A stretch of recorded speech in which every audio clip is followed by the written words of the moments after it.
Hello, dear foodie friends, and welcome to Kitchen Chat. This is your host, Margaret McSweeney. I'm so glad you're joining me today as we continue this exciting journey. Well, today you are going to meet again one of my very, very dear friends, Sandra Gutierrez. She is so accomplished. She is an author of several books. Also, she has a permanent exhibit in the Smithsonian Museum. Well, more about that. And she has a new cookbook called Latinisimo. Did I pronounce that correctly? Yes. And we are going to take a journey with her, dear foodie friends, through 21 countries across Latin America, taste and celebrate the food and the differences, the similarities of all of the different dishes. So, welcome to Kitchen Chat. And Sandra, welcome. Thank you, my dear Margaret. It's wonderful to be talking to you again. Oh, it's so great to be here with you. So much to catch up on. Let's just kind of set the table for our friends who are listening and watching today. We met many years ago through IACP, International Association of Culinary Professionals, and we were in Washington, D.C., I believe at that point. It was celebrating Chef Jacques Pepin's 80th birthday, That's right. also going on these wonderful excursions. And how many people can say that they met a very dear friend in the White House garden That's on right. our garden tour? That was so special. And we knew immediately we would be lifelong friends. Well, you have been very busy, Sandra. You actually have this fabulous new book, and I'm going to, of course, have a link to this on the website and social media. But you have become known as the Julia Child of Latin American cuisine. Oh How, my goodness. how did this journey begin? Well, this is the book that I've had in my heart for 30 years. This is the book I've always wanted to write. But when I first brought the idea to my agent, um, over a decade ago, she said, this is the book you're going to write, but they're not ready for it yet. So let's do other things. So I wrote 4 other books in the meantime, all these years going by. But I was just blessed. It's one of these, serendipitous things that happen, God's hand in definitely in making this happen. The proposal was out and a few publishing houses wanted the book. And so we were talking about perhaps going into auction, which is where they, vie for the proposal, the proposal, among publishing houses. But my editor at Knopf, who now is my editor, told my agent, he said, if she's willing to talk to us first, let's see if we can get to an agreement before you go on the other direction. And who can say no to Knopf, It's like, forget it. Yes, absolutely. So we did. We actually made an arrangement very quickly, and they signed up for the book. And Tom, his name is Tom Pold, and he had the vision to allow me to work with my ideas and the heart of the book so that we could put together a book that represented exactly what we wanted to give the public, which is a cookbook of Latin American recipes that are for the home cook from a home cook. So they're not difficult recipes. They're very easy to make, but they are all super traditional, and they've been made for many, many years. People still make it today, but it's the equivalent of what modern home cooks are doing in Latin America today that their contemporaries here can make. And they have the same, restraints of time and ingredients. And so the ingredients are super easy to find. Recipes are not long to make. The steps and techniques are so easy that you really do not need to take new classes to cook Latin food. And he had the vision to let me go that way in direction and build the book that way. And this book, I always say it's from both of our hearts to the world, because you need an editor who really understands the mission of the book and who doesn't want to change what you wanted to, your idea, because after all, you're the expert, right? You're the one that's got this baby in your mind. And he didn't change it. He just helped me shape it. And I owe it to him. So I think the greatest, kudos to Tom, and also to Sally Echoes, who's my agent and who said to me for many years, just hold on, we're going to make this happen. But you don't have to just write any book. You will write the book that you want to write. So let's work at getting you this book. It was Ah, worth it. well, this is like the book from your heart, the gift from your heart. And I love the parallel similarities between you and Julia Child. I remember the excerpt from the movie Julie and Julia, where she and her husband could not pronounce Knopf. On the porch, I remember that scene. And here you are working with a special editor there, just as Julia Child worked with hers and brought French cuisine to the home chefs of America. And you are bringing Latin American cuisine to the home chefs of America here in the United States. I love that. So let's, if you could, set the stage, set the table for us. I love in the opening, you talk about how Latin American cuisine is almost like a house. Mhm. What do you mean by that? I look at Latin American cuisine because we're all tied in the same territory. So if you look at Mexico as being the first country after the United States, the one that starts Latin American cuisine, and it is the neighbor to America. So therefore, it is the cuisine that most people are familiar with. So I see in this house that Mexico is the front door. But once you open that front door, you walk in and there are 20 other kitchens full of food, vibrancy, great flavors, amazing ingredients that are just as exciting as Mexican cuisine is. It's just that they haven't been discovered yet because they're not the first neighbor of the US. And so Hmm. that's what I say. I say, walk in through the door of Mexican cuisine, with your knowledge of tacos and enchiladas and burritos and all the food that you know. And as you keep discovering the intricacies of Mexican regional cuisine, because it's so vast and so amazing, keep on walking into the other kitchens also, and you will find the same history, the same kind of vibrancy, the same kind of developmental characteristics of the cuisines with their own regionalities and their own special angles that each country has to offer. And each one of those countries is completely different, but they meet in the middle of the hallway through all the ingredients that they share in common. I love that analogy. So, if we could step into the kitchen of your childhood, and that is in Guatemala, tell Yeah, us about the kitchen. What are your childhood taste memories, and are any of them included in this book?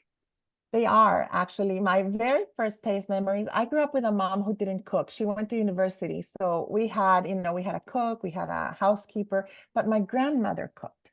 And my grandmother was, I call her the Martha Stewart of the 40s and 50s and 60s in Guatemala, because everybody who was anybody would show up in her house on the weekends. You never knew how many people were going to be there. It could be 8, it could be 40, it could be, 200. You never know. And so she was always ready to adapt and to fix whatever she needed to do with food from her garden, from her farm, everything. She lived in a big estate with animals and the whole thing in order to feed whoever was there. But I was very, very shy. And so Mm. I was made to go in, as every Latin American child is. You go into the big hall or wherever the people are meeting, and you have to say hello to everybody, and shake hands or kiss somebody's cheek or whatever. And you say hello to every single person. And then you can go and play. But it would mortify me. So I would say hello to everybody, and then I would run to the kitchen. It was like I was spent. I didn't want to see any more people. And her staff, early on, I was 5, 6 years old, told me, you can only hide in here if you help us.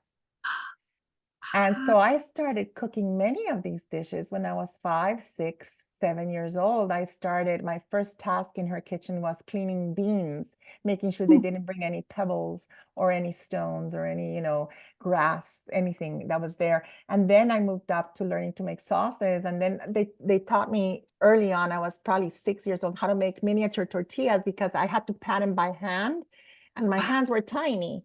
So I would make the small ones that they would use for appetizers. Oh. And so the memories of my life have always been in relation to the kitchen. I've always found it to be a safe place for me to be. My grandmother also taught me to research about different cuisines. This was before internet, before computers, even before electric typewriters. I'm aging myself, but she would say, we're having guests from India. So go through the encyclopedias and the cookbooks that I have in my library and find out what the people from this area in India would eat and would cook and what things they don't touch.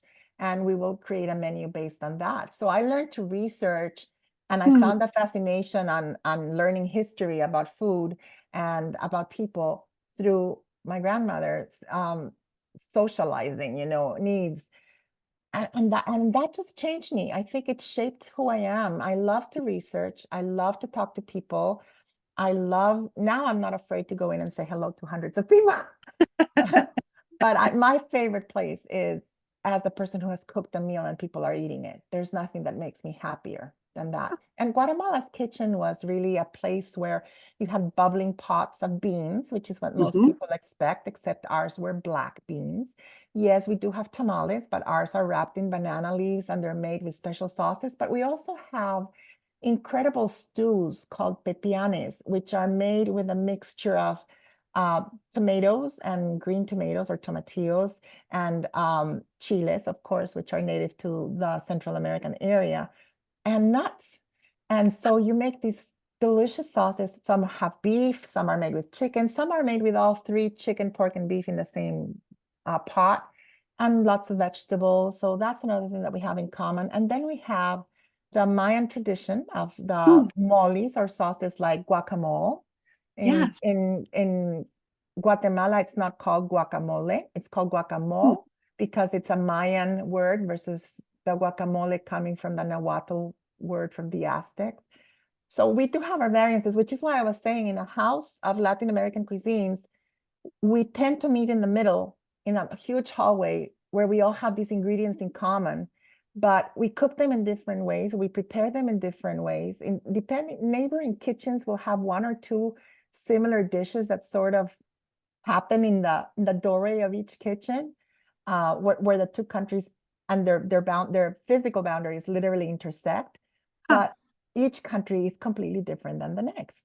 And so even though people who know Mexico would have a very easy time eating Guatemalan food because that is the first country that follows. And so they can find some connection there. And the further away they move from Mexico, the more different the food is. Wow. And let's talk about that. First of all, I love your memories of your Guatemalan kitchen. And I should add to your accolades that you are indeed a culinary historian, and you are credited with finding another foodway within the United States. And that was the influence of the Latin American cuisine. So congratulations. Thank you. That was the new Southern Latino movement, the influence of Latin American foodways in the food of the regional south of the US. That is so amazing. So you talk about adjoining countries, and you have in this cookbook 21 different countries within Latin America. What was the most surprising ingredient, preparation of these common items that you find in the kitchen in all Latin American kitchens? But what was the most surprising that you found in terms of what they made and how they made it? I think for me, and that's why it's on the cover, the most important ingredient and the one that still surprises me when I see the different ways in which it is used in the kitchen is corn. Corn, of course, is an ingredient of the Americas, maize, the original maize, not the hybridized corn varieties that we eat, corn on the cob here that are sweet, which are just delicious. I love them too. But the corn that Mayans and Aztecs first domesticated, and domestication is what you call when people make a food edible that wasn't edible before. It was starchier. It's more similar to your flint corn. So the uses are different, the sizes are different, the colors are, oh my goodness, there's so many colors of corn: blue, purple, red, gemstone colors with all the colors of the rainbow, in one single cob. It's amazing. Wow. But the uses are different, and that impressed me. There are countries in Latin America where corn is used for sweet things. So you will find sweet corn puddings, sweet corn ice cream, things like that. But in other countries, it is nixtamalized, which is when you add calcium hydroxide to the corn and you let it soak overnight so that the outer hull will separate. That is what makes corn that is not hybridized edible. It's what makes niacin, what helps niacin to be absorbed in the body so people don't get sick. And the Mayans and the Aztecs have been doing this for centuries. And what you get, that is, in the United States, nixtamalized corn is called hominy. So it is an ingredient that the Hominy Native grit. Americans, yes, hominy grit. And in Mexico and Latin America, it is then processed into masa, which is what you use to make tortillas, but it's exactly the same ingredient. It's just how different it's used, right? And then, so that's where you make your tortillas, your tamales, your pupusas from. And you have all those ingredients combined in different ways. But then when you go into South America, that nixtamal is now called mote. It's a different word. It's now the Quechua people in South America, and the word is mote, and it's the same corn. But instead of making masa out of it, they actually just cook it after nixtamalizing it, and they eat it, for example, they eat it with scrambled eggs in the morning. Or they eat it with sugar and milk as oatmeal or cereal. You cannot recognize one dish from the other. It's incredible, but it's the same ingredient. It's the same. And how do you spell the note? How do Mote? It's M as in mother, Yes. O, T as in Tom, E, mote. And you will find several of those recipes in the corn chapter of my book. And then, of course, not every Latin American eats tortillas. Once you move into South America, the tortilla, as most people think of it, a flatbread made with nixtamalized corn, disappears. And what you find there are arepas, which are similar to hoe cakes.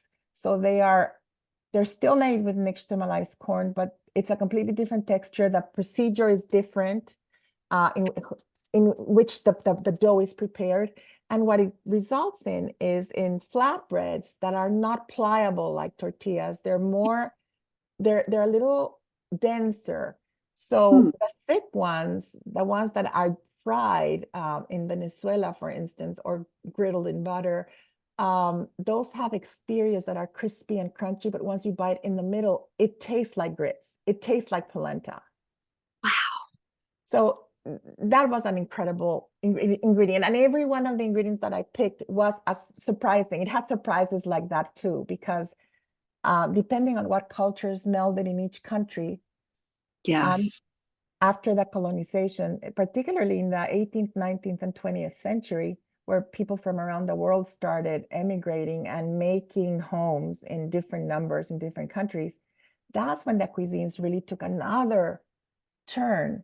And that is why you will find a lot of British influences in Argentina, but you'll also find Italian influences in Argentinian cuisine. But you will find a lot of, for instance, Lebanese cultural influences in foodways in both the Dominican Republic and Brazil, for example. Or you will find a lot of Chinese influences in Peru and in some of the coastal towns of Latin America. So it depends how you see history and how these people came and settled in different numbers in different countries, how the cuisines were shaped.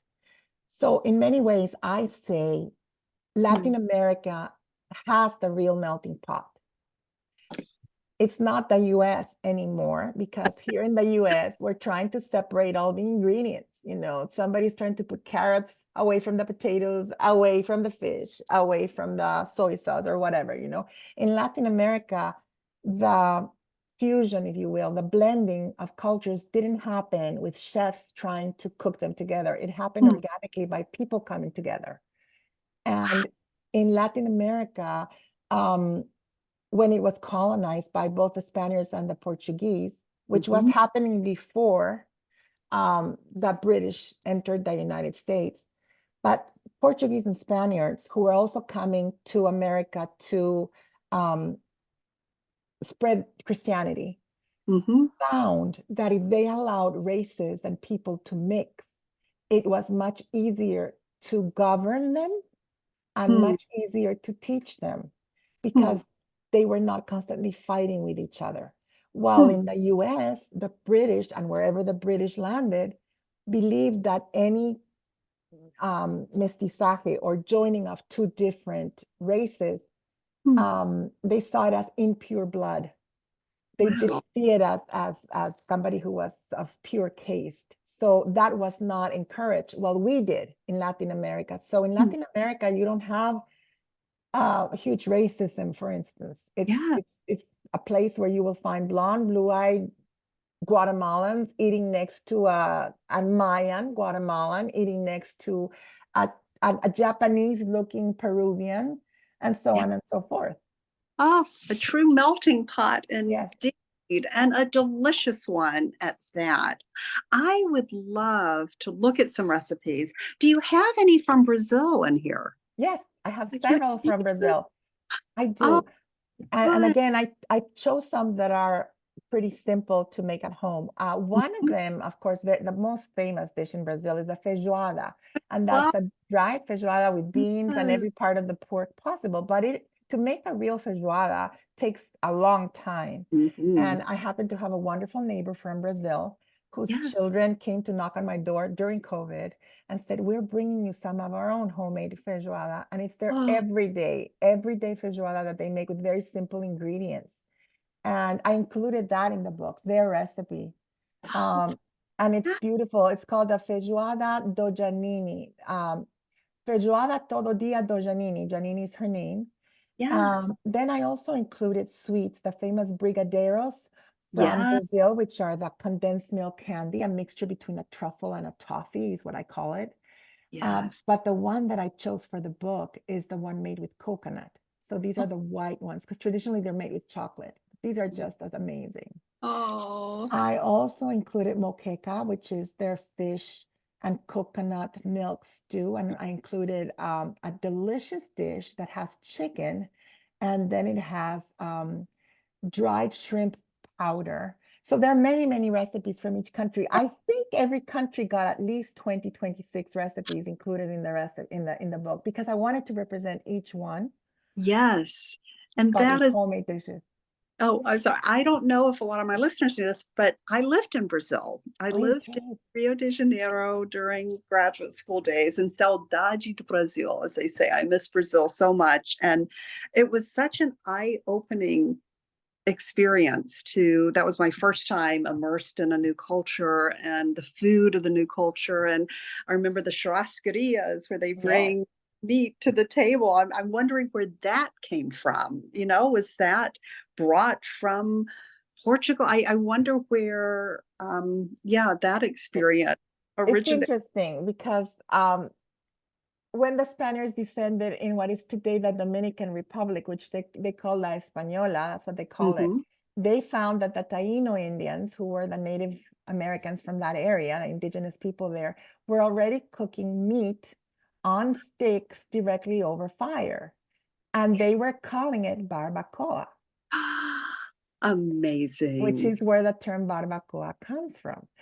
And so the technique was definitely indigenous to the Yeah. peoples of the Americas, and then it spread. And how it spread, the most plausible story, because you never have the ultimate proof of it, but the most plausible story is that the African American enslaved people who were forced to come and work here after all of the indigenous people were massacred, not only because of wars and exploitation, but mostly because of germs like Yeah. smallpox, So we Yeah. also have to say things as they were. But when the African enslaved people came here, they were the ones who were in charge of cooking most of the foods, just like they were in the American South.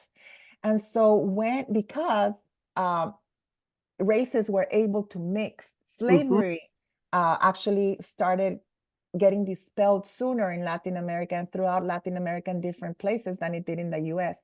And as the African Latinos or the Afro-Latino movement started shaping the cuisines of all of the countries in Latin America, barbacoa started traveling with them. And Wow. it's very interesting because they are the ones that have continued the tradition of barbecue even within the United States. Yeah. Yes. I love this history, and you have come up with the roots of following everything through. It's amazing, and the taste in Brazil, the feijoada. I remember every Saturday they'd have the feijoada and feijoão, and it was And such your collard greens that were cooked very, very simply, those are there too, the couve. And you yeah. have okra and tomatoes, stews, I included a lot of Brazilian recipes in the book. Oh, this is great. I can't Yeah, wait to dive into that. What is another country of all these 21? I mean, I wish we had time to go through a I recipe of each, know. but you can get the book, dear foodie friends. I'll have the link. But what is another country um, that surprised you with such a vibrant dish that you absolutely love? I think one of the most exciting cuisines in Latin America is Peruvian food. Mm, Because again of the mix of peoples that settled in the territory. So you have the Incas with the yeah. use of tomatoes and potatoes, which are actually native of Peru. Mhm. And then you have the Spaniards, who are the ones who colonized. But then you also have a lot of Middle Easterns, Africans, and Chinese and Japanese. And so you can only imagine, and there are more cultures, but those are like the ones that made the huge impact in the cuisine and left indelible marks. You can imagine that combination of flavors. So for instance, one of the traditional, and it is in the book, one of the traditional stir fries of Peru, it's their national dish called lomo saltado, which simply means stir-fried beef. Huh. Is made like a Chinese stir fry. It has soy sauce, it has oyster sauce, but then it has vinegar, which is a very Spanish addition to a dish, which of course you would never find in Chinese food unless Oh, it's wine vinegar. And then they have tomatoes added to it, which you will not find in a Chinese traditional stir fry. And they finish the dish with fried potatoes on top, and they serve that over rice. So amazing. Peruvians will have rice, which is a very Asian ingredient that was not here in the Americas before it was colonized. And they serve it almost always next to some kind of potato. So you have that double starch in foods. But Peruvian cuisine has a lot of surprising recipes. There's a recipe that I love from Peru. Um, I always laugh at the nuance, or the belief that one pot pastas began in 1990, with the first person Mhm. who started publishing where you just put all the ingredients in a pot and the pasta cooks with the sauce and everything in it. But we've been making pasta like that. We call them sopas secas in Latin America for 2 centuries. And this one is particularly delicious from Peru. And it is a pasta that you start by sauteing some achiote oil, which is the orange oil made with annatto, which is the ingredient that makes cheddar cheese orange. So you've all been eating it, even though you don't know it, right? So everybody's had it. You cannot be afraid of annatto. That's why I made a whole chapter on it. And you make an oil with it, and then you start sauteing your aromatics, your onion, your garlic, whatnot. And then you add your pasta, still hard, uncooked, into it, and you saute it, and you start adding sauce there. And the sauce is a mixture of broth and basil. And you start adding this incredible sauce and cooking the pasta a little bit at a time, stirring it like you would a risotto. And at the end, you end up with this dish where the pasta cooked, absorbing absolutely all the flavors from the oil on to the last part. And it tastes amazing. Um, and Mexicans also have a version of sopas secas. Almost every country has one. Yes. Colombia, for instance, is famous. Well, any part that had, again, the African influence in them are famous for rice that is Mm. toasted. in the bottom, just like socarrat also happens in paella, that they have that crusty in the bottom. So you find different versions of what they call concolon or raspao, and it is just simple rice that's been cooked and then allowed to get crispy and crunchy in the bottom of the pot.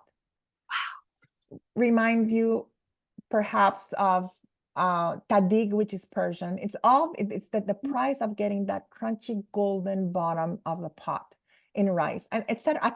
I can talk about all these recipes all day. There's so many. I cannot find even 10 favorite because I just love testing them all and researching them all. That I cannot tell you. Maybe the most important recipes for me personally are the ones that remind me of my grandmother. But I think that for whoever is reading this, it's whatever recipe reminds them of something that they are comforted by. Yes. That and will be. there are hundreds of recipes in this book. Yes. Latinisimo. Did I say that correctly? Latinisimo, yes, which means very Latin. Yes, I love this. And you will get to either virtually, or I encourage you to actually travel to these countries to get a taste across Latin America. But it shows us truly, we gather around the table and the ingredients, there are all these common ingredients, the common denominator. Food truly unites us, and you have made the world smaller through these connections. And I know that we both are on this journey and continue to honor our fathers through this journey. What was the best advice that you most treasure from your dad that you can share? My dad believed in excellence. My dad said, it doesn't matter what you do, whatever it is that you decide to do in life, it doesn't matter, but do it right and do it with excellence, because that's the only way you're going to set yourself aside from others. Excellence matters. So he said, whether you own a gas station or whether you are a doctor, be the best that you can be. I love that. Excellence matters. And you have captured the essence of excellence. And Latinisimo, your new cookbook, will make sure we have links, dear foodie friends. And I have to mention too, we're both part of Les Dames d'Escoffier. You helped introduce me to this wonderful organization. And there's so many additional accolades I could share about Sandra Gutierrez. And I'll make sure your bio is on the blog. But as a friend, as a fellow culinarian, one who cannot really cook, but one can communicate about the cooking and all the great things that you are doing. I just want to say thank you. Thank you so much for being on Kitchen Chat. Thanks for being such a very dear friend. And congratulations on your new cookbook. Thank you for having me. Thank you for being on this journey with me for so many years. You and I both walking together and giving each other support as we find new paths with our careers.